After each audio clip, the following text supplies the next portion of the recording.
In just a few years, Teams has risen to become the central hub for the way your business communicates and collaborates. It's a smart application with so many different ways to help your people be more productive. Here are 3 clever tricks you may not have heard before. Number 1. Mark a message as important. When you do this, it notifies the recipients every 2 minutes for the next 20 minutes until they read it.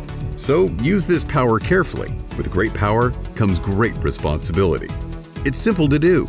In your message, just click this little exclamation point. Number 2. Get Teams to read long messages to you.